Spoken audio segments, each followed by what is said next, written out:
కుమారుడైన యేసుక్రీస్తు కృపయు సమాధానములు మీకు కలుగుగాక. దయచేసి వచ్చినండి తలవంచుకొని ప్రార్థన చేసుకుందాం. మా సంకమా మహిమోచుకుడా నన్నటి మాటలు మందరి హృదయ ధ్యానము నీ దృష్టికి అంగీకారంగా చేస్తున్నాము. నిలబడిన వాడు నిష్ప్రయోజకుడైన దాసులను బట్టి వాడిని మీరే కనికరించి సంఘంలో నాతో మాట్లాడి మానవ జీవితములకు కావలసినటువంటి మేలును పురుగొల్పును ఉజ్జీవమును కలిగించి మమ్మల్ని బలపరచుకొని వాక్యమైన ప్రభువు మాత్రమే ఇచ్చించుకొని యేసుక్రీస్తు పరిశుద్ధ నామమున స్తుతించి వేడుకొచ్చున్నాము తండ్రి. ఆమేన్. క్రీస్తు యేసునందు మిక్కిలి ప్రియులారా, సజీవుడు పునరుద్ధారుడు మన ప్రభువైన యేసుక్రీస్తు పరిశుద్ధ నామములో మీ అందరికీ నా యొక్క ధన్యవాదాలు శుభాలు చెల్లిస్తున్నాను. దేవుడు తన యొక్క కృప ఆయన ప్రేమను బట్టి ఈ సంవత్సరం అంతా కూడా ఆయన సముద్రంలో 52 వారాలు నేను పనిచేయడానికి ప్రభువు కృప చూపించాను. అందును బట్టి నేను దేవునికి నిండు కృతజ్ఞతాస్తుతులు చెల్లిస్తూ ఉన్నాను. మనం చదువుకున్న ఈ యొక్క లేఖన భాగంలో నిర్గమకాండం 19వ అధ్యాయంలో దేవుడు ఎంత భయంకరుడు, ఎంత పరిశుద్ధుడు అనేది 19వ అధ్యాయంలో మనం చదువుతున్నాం.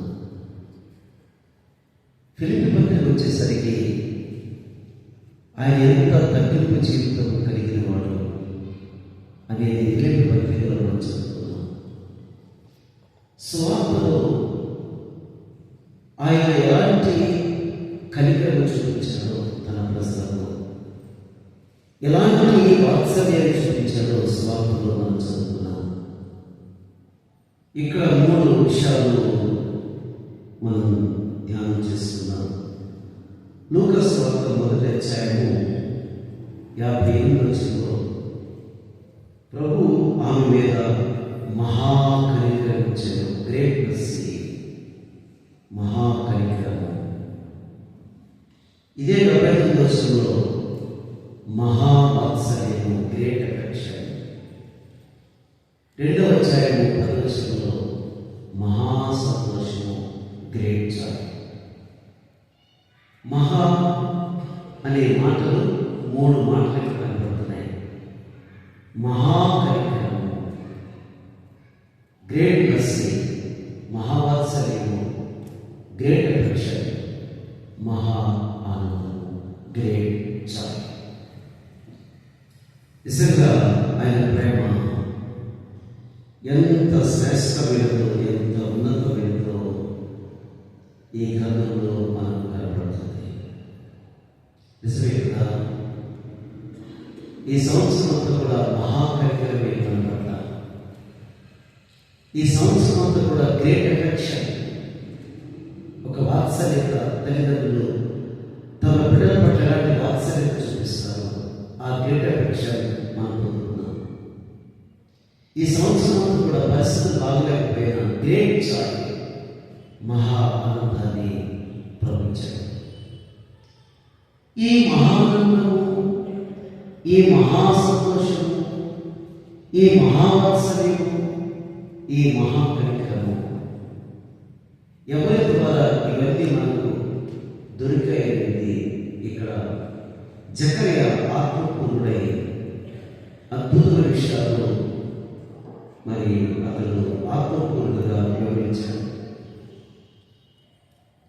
అందులో ముఖ్యంగా 72వ వచనంలో చీకటిలోనూ మరణ చెర కూర్చున్న వారికి వెలిగించినట్టయి ఆ మహావాత్సల్యం ఆయనకు మన అరుణోదయ దర్శనము అనుగ్రహించింది. ఏంటి క్రీస్తు రాకముందు మన పరిస్థితి ఎలా ఉంది అనేది ఇక్కడ వివరిస్తున్నాను. మరణంలోనూ చీకటి కూర్చున్న మనకి ఇది మానవ యొక్క పరిస్థితి. క్రీస్తు రాకముందు ఇలాంటి మరణ ఛాయలో చీకటిలో కూర్చున్న మనకి వెలుగునివ్వడానికి ఆయన యొక్క మహావాత్సల్యం బట్టి పైనుండి అరుణోదయ దర్శనము మనకు అనుగ్రహించబడింది. నిజమే కదా? ఈ రోజున గతంలో మనం ఎక్కడెక్కడో కూర్చున్నాం. కానీ దేవాలయంలో కూర్చున్నామనంటే ఆయన మహావాత్సల్యమే.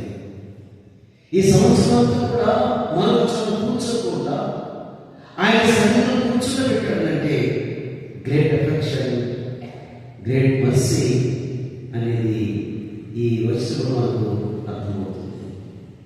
అరుణోదయ దర్శనము అంటున్నాడు. అరుణోదయ దర్శనం అనగానే మనకు గుర్తుకొచ్చేది మన ప్రభువైనటువంటి యేసుక్రీస్తు. ఎవరు అరుణోదయ దర్శనం అంటే ఆయనే ప్రభువైనటువంటి యేసుక్రీస్తు. ఆయన దర్శించారు అంటున్నాడు. అందుకే కీర్తనలో మానవుని దర్శించిన వాడు ఏ పాటి వాడు, నరపుని జ్ఞాపకం చేసుకున్నకు వాడు ఏ పాటి వాడు అని చెప్తున్నాడు. నిజమే కదా? మానవుని దర్శించటకు వాడు ఏ పాటి వాడు. కీర్తన గ్రంథము 8వ అధ్యాయంలో గత భాగంలో మనము ఆలోచన చేశాం. కీర్తన గ్రంథం 8వ అధ్యాయంలో 4వ వచనంలో ఈ మాట కనపడుతుంది. నీవు మనుషుని జ్ఞాపకం చేసుకున్నట్టు వాడే పాటి వాడు, నరపుని దర్శించినట్టు వాడే పాటి వాడు. నిజమే కదా? ఈ రోజున అరుణోదయ దర్శనం మనకు లేకపోతే మన పరిస్థితి ఏంటి? నన్ను జ్ఞాపకం చేసుకోవడానికి మానవుని దర్శించటకు వాడు ఏ పాటి వాడు అని సెలవిస్తాడు. నిజమే కదా? ఆదాముని ఎలా అలంకరించాడో ఈ కీర్తనలో రాస్తున్నాడు. ఈ 8వ కీర్తన క్రొత్త నిబంధన గ్రంథంలో 3 చోట్ల కోట్ చేశారు. ఒకటి హెబ్రీ పత్రిక 2వ అధ్యాయం, మత్తయి సువార్త 21వ అధ్యాయం, కొరింథీయులకు రాసిన మొదటి పత్రిక 15వ అధ్యాయం. ఈ కీర్తన న్యూ టెస్టమెంట్లో 3 సార్లు కోట్ చేశారు. ఎంత విశేషమైన కీర్తన, ఎంత గొప్ప కీర్తన. యేసు ప్రభు తన మాట నుంచి ఈ కీర్తన పలికాడు. మత్తయి సువార్త 21. దేవాలయంలో వచ్చి ఈ మాటలు, ఈ పలుకులు యేసు ప్రభు పలికాడు. నిజమే కదా? మానవుని ఎలా చేశాడో ఈ కీర్తనలో తెలియజేస్తున్నాడు. 5వ వచనంలో దేవుని కంటే వారిని కొంచెము తక్కువగా చేసిన మానవుని స్థితి. మానవుడు ఎలా చేశాడంటే దేవుని కంటే కొంచెం తక్కువ. ఎంత గ్రేట్ ప్రివిలేజ్ ఆలోచించే, ఎంత గొప్ప ధన్యత ఆలోచించే. దేవుని కంటే కొంచెం మాత్రమే తక్కువగా చేసిన ఆయన మనకి ఏమి ఇచ్చాడంటే దేవుని పోలికిచ్చాడు. ఆయన స్వరూపము మనకిచ్చాడు. అంత మాత్రమే కాదు, మానవునికి ఏమి ఇచ్చాడంటే మహిమా ప్రభావంతో వారికి కిరీటం ధరింపజేసినాడు. ఎంత గ్రేట్ ప్రివిలేజ్. మానవుని చేసి దేవుడిని గట్టిగా విడిచిపెట్టలేదు. మానవుని చేసి బ్రతకడని చెప్పలేదు. మానవుని చేసి వారికి మహిమా కిరీటము ఆయన ధరింపజేశాడు. ఇది ఆరంభంలో మనకు కనపడుతుంది. అంత మాత్రమే కాదు, వారి పాదముల క్రింద నీవు ఉంచిన సమస్తము దేవతలకు లోపరచలేదు. సమస్తాన్ని ఎవరికి లోపరచాడంటే కేవలము మొదటి మానవుడైనటువంటి ఆదాముకు ఈ సృష్టి కూడా లోపరచాడని చెప్తాను. నిజమే కదా? ఈ రోజున మీరు నేను ఎంత ధన్యులమో గమనించారు. దేవుని దృష్టికి ఎంత విలువైన వారమో ఆలోచన చేశారా? ఇలాంటి వారిని దర్శించాలని దేవుడి వాక్యం మనకు స్పష్టంగా తెలియచేయబడుతుంది. నిజంగా పాత నిబంధన గ్రంథంలో దేవుడు ఎలా ఉన్నాడు అనేది ఒక మాట నేను చూపిస్తాను. నిర్గమకాండము 19వ అధ్యాయము, నిర్గమకాండము 19వ అధ్యాయంలో దాదాపుగా 5 నుంచి విమోచించబడి వారు 3 నెలల ప్రయాణంలో ఎక్కడికి వచ్చారంటే సీనాయి పర్వతం దగ్గరకు వచ్చారు. 5 నుంచి జర్నీ చేస్తూ సీనాయి పర్వతం దగ్గరకు వచ్చేసరికి 3 months పడుతుంది. సీనాయి పర్వతం వల్ల హోరేబు పర్వతం వల్ల ఒకటేనండి, 2 ఒకటే. సీనాయి అన్న హోరేబు. ఇక్కడ సీనాయి పర్వతం దగ్గర దేవుడు తన ప్రజలను కలుసుకోవాలనుకుంటున్నాడు. దేవుడు తన ప్రజలను కలుసుకోవాలనుకుంటున్నాడు. ముఖాముఖిగా కలుసుకోవడానికి ఇష్టపడలేదు. నేను సీనాయి పర్వతం దగ్గరికి వస్తాను, అక్కడ నా ప్రజలు కలుసుకుంటానని చెప్తా ఉన్నాడు. నిజమే, ఆయన కలుసుకున్నప్పుడు ప్రజలు ఎలా ఉండాలంటే 10వ వచనంలో నేడు రేపు వారిని పరిశుద్ధపరచుము అంటున్నాడు. 3 days నుంచి ఇశ్రాయేల్ ఎంటైర్ జాగ్రత్త కూడా తమను తాము పరిశుద్ధపరచుకోవాలి. 3 రోజుల వారు పరిశుద్ధపరచుకోవాలి. అక్కడ తిన్నట్టున్నాడు, వారు బట్టలు ఉతుక్కోవాలంటున్నాడు. దేవుడు కలుసుకోవాలంటే పరిశుద్ధపరచుకోవాలి. 3 days టైం ఇచ్చాడు. 3 రోజుల నుంచి దేవుడిని సమీపించాలంటే పరిశుద్ధమైన జీవితం, పరిశుద్ధంగా ఆయన సమీపించాలి. 2వది సమీపించినప్పుడు బట్టలు ఉతుక్కోవాలి అని చెప్తున్నాడు. ఎక్కడిది? సీనాయి పర్వతం దగ్గర. డైరెక్ట్ గా దేవుడిని ముఖాముఖ చూడడానికి లేదు, కానీ పర్వతం దగ్గర కలుసుకోవడానికి ఎంత ఇన్స్ట్రక్షన్స్ ఇస్తున్నాడు ఇక్కడ దేవుడు మోషేకి ఇక్కడ తెలియజేయబడుతుంది. అంత మాత్రమే కాదు, 12వ వచనంలో పర్వతం చుట్టూ నువ్వు కొన్ని మేర ఏర్పరచాలి, సరిహద్దులు ఏర్పరచాలి. సరిహద్దులను ఏర్పరిచి ఏం చెప్తున్నాడంటే 12వ వచనంలో నీవు చుట్టూ ప్రజలకు మేర ఏర్పరిచి మీరు ఈ పర్వతం ఎక్కవద్దు, దాని అంచు ముట్టవద్దు, భద్రము సుమి. ఈ పర్వతం ముట్టు ప్రతి వారికి మరణ శిక్ష తప్పక విధింపవలెను. దేవుడు ముడితే కాదు, సీనాయి పర్వతం ముడితే చాలు వాడు చనిపోతాడు. సీనాయి పర్వతం ముడితే చాలు వాడికి మరణ శిక్ష విధింపబడుతుంది. ఏ మనిషి కానీ ఏ పశువు కానీ దేవుడిని ఏర్పరిచిన ఆ పొలిమేరకు దాటి రాకూడదు. ఒకవేళ దాటి వస్తే మరణ శిక్ష విధించబడుతుంది అని చెప్తున్నాడు. చూసారా, దేవుడు ఎన్ని ఇన్స్ట్రక్షన్స్ ఇస్తా ఉన్నాడు. అంత మాత్రమే కాదు, వారు 14వ వచనంలో ఏమంటున్నారంటే అప్పుడు అతను 3 నాటికి సిద్ధంగా ఉన్నది, ఏ పురుషుడు స్త్రీని చేరకూడదు అన్నాడు. ఫ్యామిలీ లైఫ్ డిస్టెన్స్ మెయింటైన్ చేయాలి 3 రోజులు. ఆయన సమీపించినప్పుడు ఎలా ఉందంటే ఫ్యామిలీ లైఫ్ లో 3 days కూడా భార్య భర్తలు కలుసుకోకూడదు. వారి డిస్టెన్స్ మెయింటైన్ చేయాలి. ఎందుకంటే దేవుడి దగ్గరకు వస్తాం, దేవుడు సమీపిస్తున్నప్పుడు మీరు బట్టలు ఉతుక్కోవాలి. ఫ్యామిలీలో భార్య భర్తలు కలుసుకోకూడదు, పరిశుద్ధపరచుకోవాలి. ఎంత క్లియర్ ఇన్స్ట్రక్షన్స్ దేవుడు ఇస్తున్నాడో దేవుడు బిడ్డ మనం గమనించాలి. ఇలాంటి దేవుడు ఎలా వచ్చాడంటే 18వ వచనం యెహోవా అగ్నితో సీనాయి పర్వతం మీదకి దిగి వచ్చాడు. చూసారా, దేవుడు ఎలా దిగి వచ్చాడంటే అగ్నితో దిగి వచ్చాడు. మామూలుగా దిగాలి. ఎప్పుడైతే అగ్నితో దిగి వచ్చాడో పర్వతం అంతా కూడా కంపిస్తూ ఉంది, పర్వతం అంతా కూడా షేక్ అవుతూ ఉంది, పర్వతం కూడా కదిలిపోతూ ఉంది. ఎంత భయంకరమైన వాతావరణం, దట్టమైన పొగ పర్వతం చుట్టూ ఆవరిస్తూ ఉంది. ఆలోచన చేశారా, దేవుడిని కలుసుకోవాలంటే, దేవుడిని సమీపించాలంటే పాత నిబంధన గ్రంథంలో ఎంత ఇన్స్ట్రక్షన్స్ దేవుడు ఇచ్చాడు. ఆ ప్రకారమే మోషే 3 రోజులు ప్రజలు సిద్ధపరిచాడు. అందరూ కూడా సీనాయి పర్వతం దగ్గర తీసుకొచ్చాడు. ప్రతి వారు కూడా డిస్టెన్స్ మెయింటైన్ చేస్తూ వచ్చారు. ఎందుకు నేను ఈ మాటలు చెప్తున్నానంటే ఇక్కడ యేసు ప్రభువారు ఆయన ఎలా దిగి వచ్చాడంటే అరుణోదయ దర్శనము పైనుండి యేసు ప్రభువారు దిగి వచ్చారు. ఇక్కడ కొన్ని అమూల్యమైన మాటలు నేను మీకు వివరిస్తాను. పాత నిబంధన గ్రంథంలో ఉన్న యెహోవా, క్రొత్త నిబంధన గ్రంథంలో ఉన్న ప్రభు యేసు క్రీస్తు. అదే యెహోవా, అదే ప్రభు యేసు క్రీస్తు. ఇప్పుడు పైనుంచి ప్రభు దిగి వస్తా ఉన్నాడు. ఆయన దిగి వచ్చినప్పుడు ఆయన ఎన్ని విధాలుగా ఆయన మార్చుకున్నాడు. కొన్ని తలంపులు పెడతారు, ఆయన మార్చుకుంటారు. యోహాను సువార్త 1:1 ఆయన వాక్యమైన దేవుడు అన్నాడు. వాక్యమైన దేవుడు. ఆ వాక్యమైన దేవుడు ఎలా దిగొచ్చాడంటే వాక్య రూపంగా దిగాలి. ఆ వాక్యము శరీరధారి. గమనించారా? మానవుడిని వాక్యము రూపంగా దర్శిస్తే మానవుడు నిలబడలేడు. మానవుడు దేవుడి ఎదుట నిలబడలేడు. అంత అగ్నితో కాలిపోతుంది.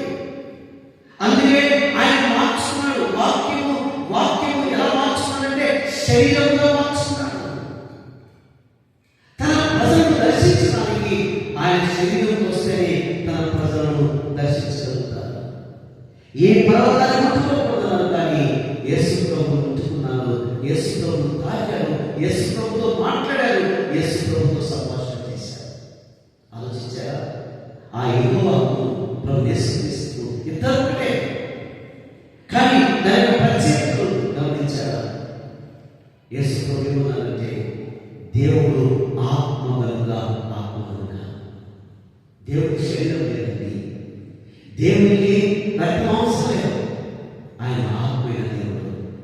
నీ కొరకు నా కొరకు పైనుండి అరుణోదయ దర్శనం నీ మీద నా మీద అనుగ్రహించడానికి, చీకటిలో పాపంలో అంధకారంలో కూర్చున్న మన జీవితాలకు వెలుగునివ్వడానికి, ఒక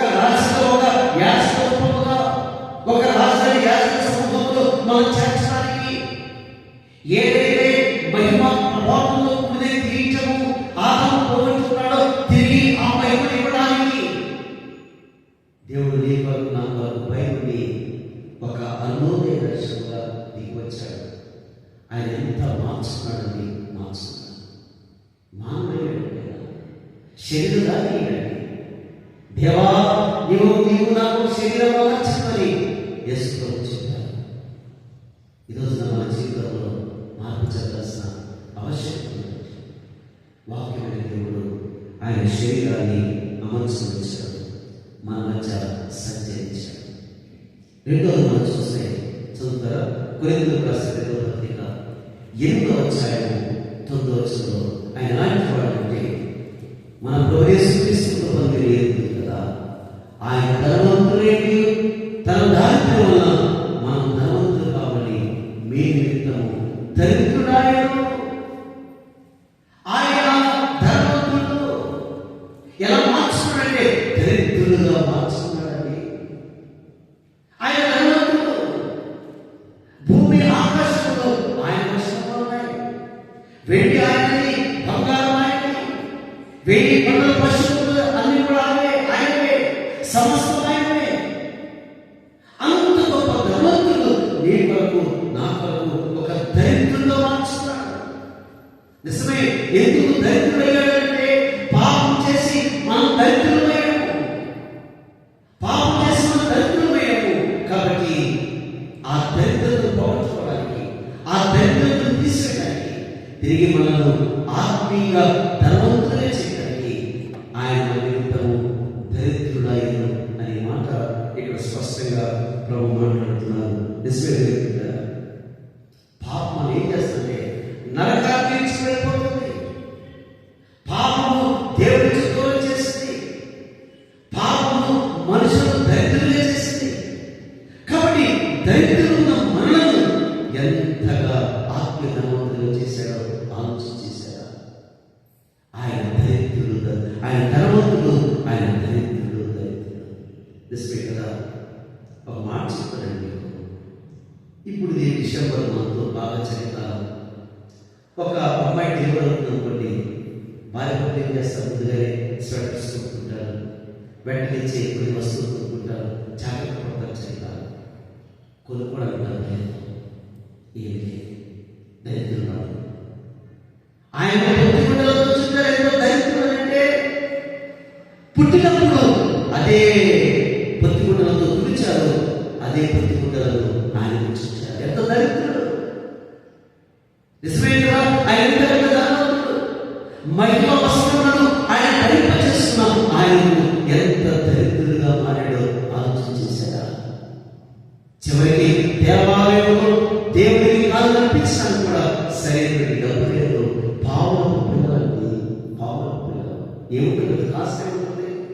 ఎక్కువ మాట్లాడితే ఎక్కువ నాలుగు తీసుకెళ్తారు, బాగులు అమ్మేవాడు. పెద్ద సేఫ్ కాదు. దేవాలయం వచ్చినప్పుడు ఎంత పేదపడైనప్పుడు కూడా ఏదో ఒక గురేలో ఏదో ఒక చిన్నదాన్ని అనిపిస్తాడు, కానీ విడుదల అనిపిస్తున్నప్పుడు అంతా దరిద్రులుగా ఉన్నాను. ఎందుకోసం? ఏ కోసమే కదా, నా కోసమే కదా. ఆయన ధనవంతుడు, ఆయన ధనవంతుడు. ఈరోజు మన దరిద్రులు మనను ధనవంతులుగా చేశాడు. ఈరోజున మనను ఆత్మీయ ధనవంతులుగా చేశాడు. ఎంత ఆశీర్వాదం! ఈరోజు ఎంత ధన్యత కలిగిందంటే ఆయన దరిద్రులను ఈ భూమి మీద అనుభవించాడు. అక్కడ సినాయి పర్వతంలో దేవునికి, ఇక్కడ మన మధ్య యేసు ప్రభుకి ఎంత వ్యత్యాసం ఉందో దేవుని బిడ్డలారా గమనిస్తారా? నిజమే. మూడోది మనం చూస్తే ఫిలిప్పీయులకు రాసిన పత్రిక 2వ అధ్యాయము 8వ వచనం. ఆయన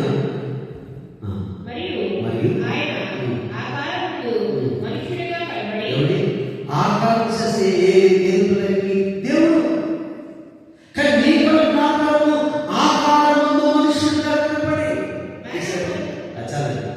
ఆకారంలో మనుషులుగా కనపడి నిజంగా ఇంత మార్చుకుంటాడా? ఆకారంలో మనుషులుగా కనపడ్డాడు.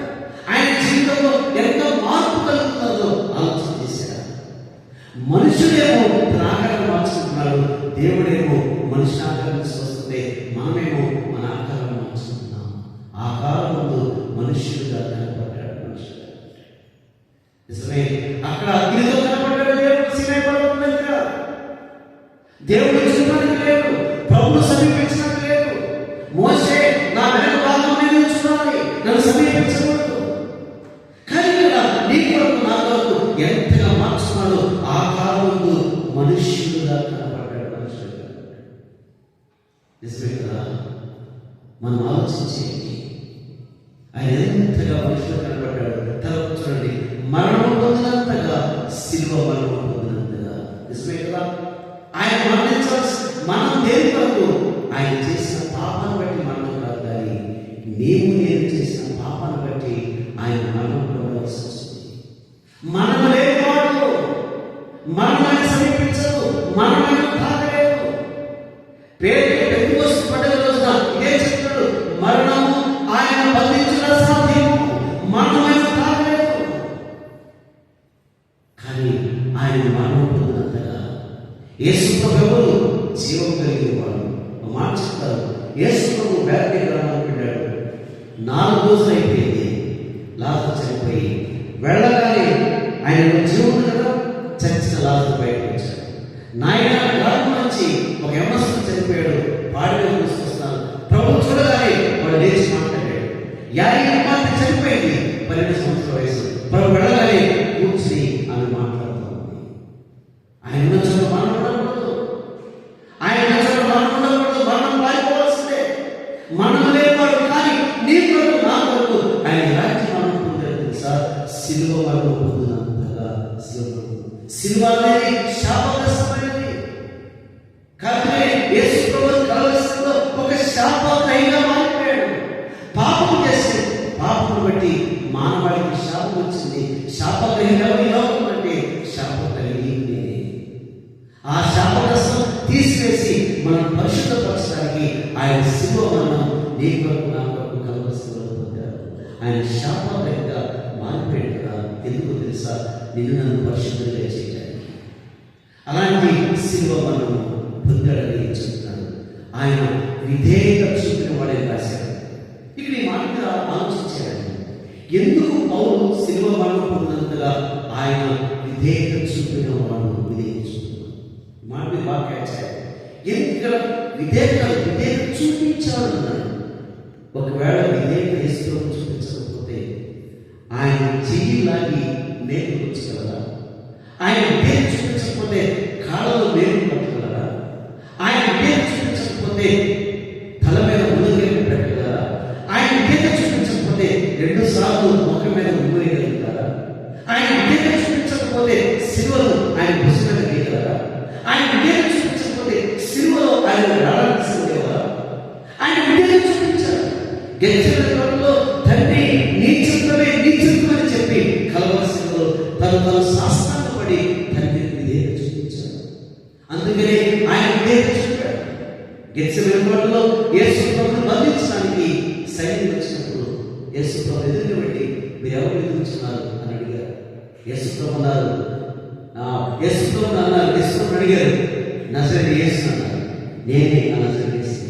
వెంటనే సైనికులు వెంట పడిపోయారు. ఆయన బంధించలేదు, ఆయన పట్టుకోలేదు.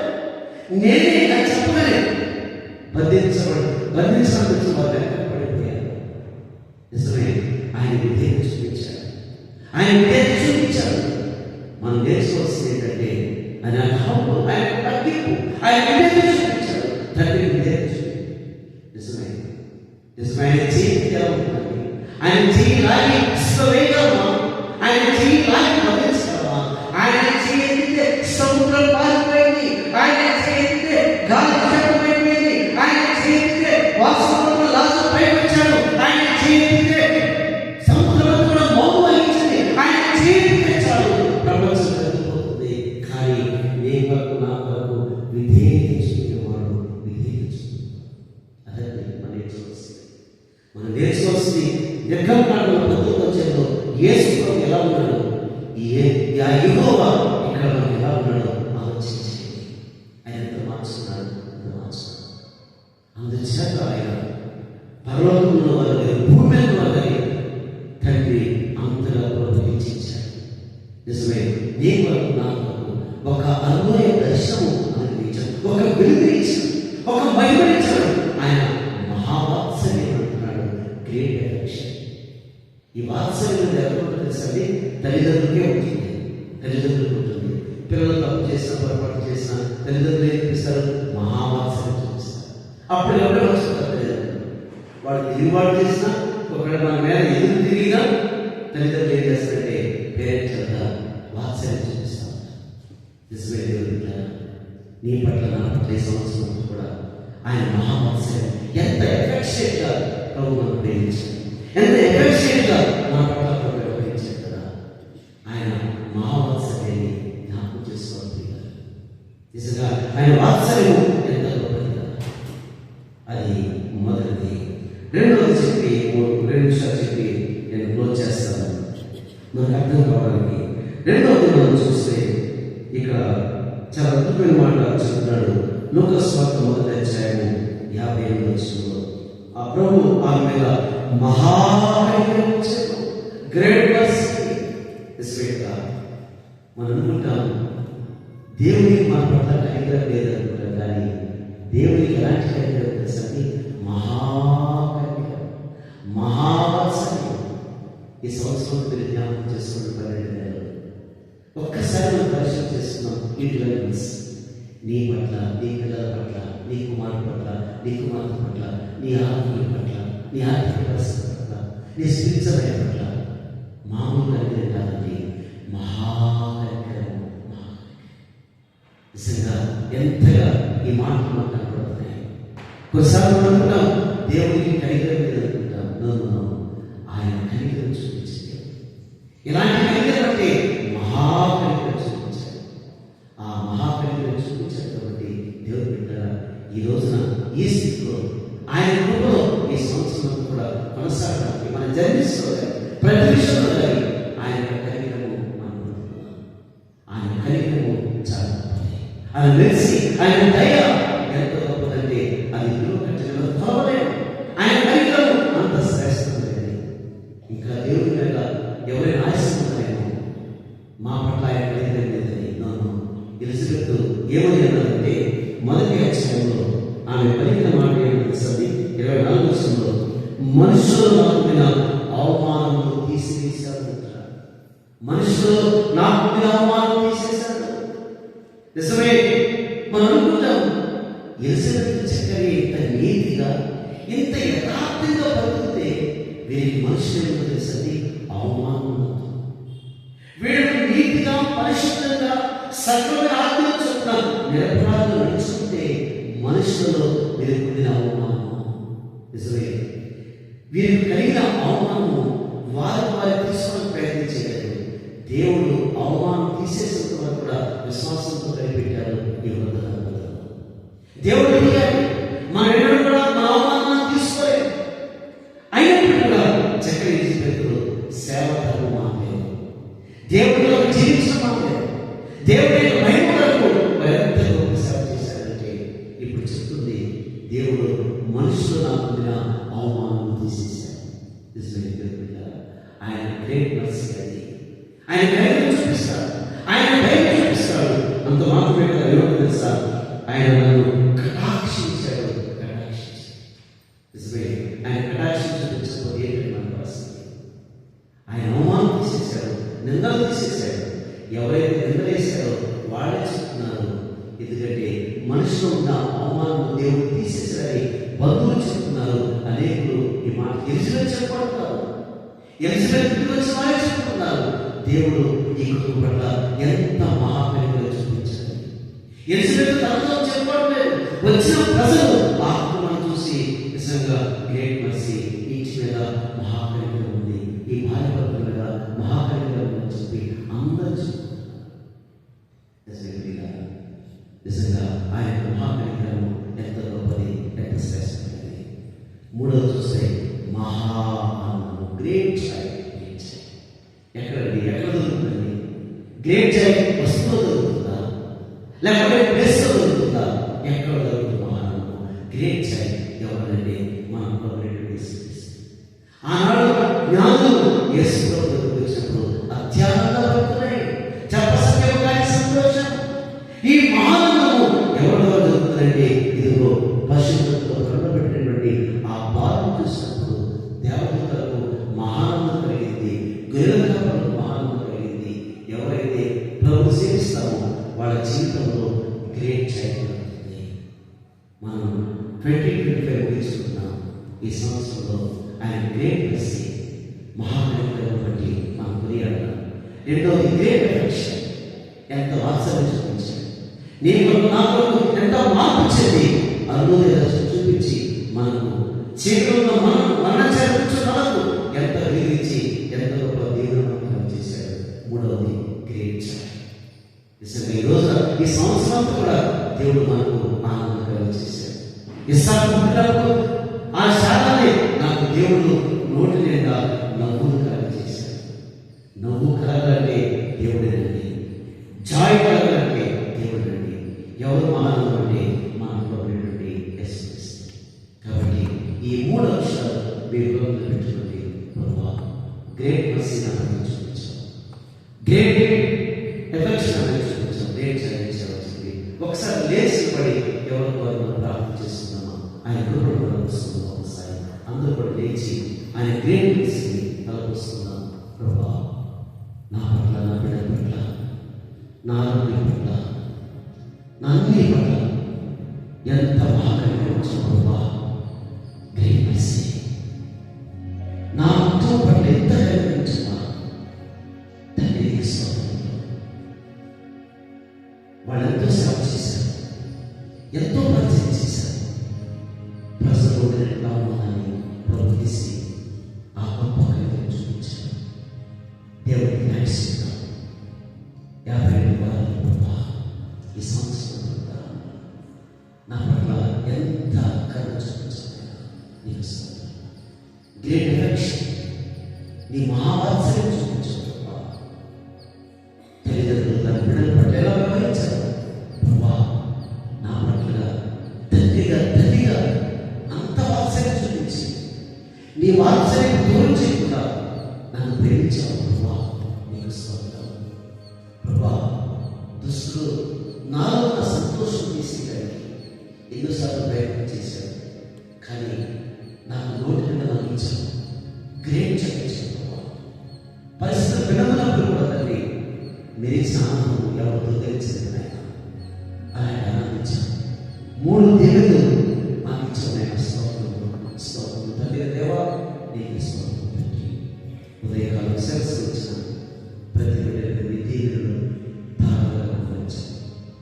ఈ 3 ఆశీర్వాదాలు వారి మీద, వారి బిడ్డల మీద, వారి సంతానం మీద, వారి గ్రాండ్స్ మీద ధారాళంగా విడిగా కలిగించాను తండ్రి. మీ యొక్క దర్శనం పొందుకోవడానికి ప్రభు చూపించినప్పుడు స్తోత్రం చేస్తాం. అందరికీ విడుదల కలిగించి అందరూ స్తోత్రం చెప్పారు ప్రభా. మరి నూతన సంవత్సరం విడుదల పెడుతుందా ప్రభా? నెక్స్ట్ మేము వచ్చే నూతన సంవత్సరమే మొదటి ఆదివారం ప్రభా.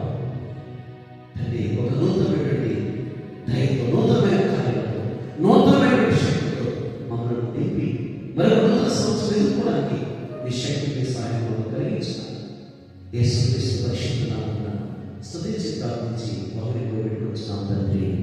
ఆమె సమస్త జ్ఞానం గురించిన మన తండ్రి సమాధానం యేసుక్రీస్తు వల్ల మీకు దేవుడు కావాలి కాక.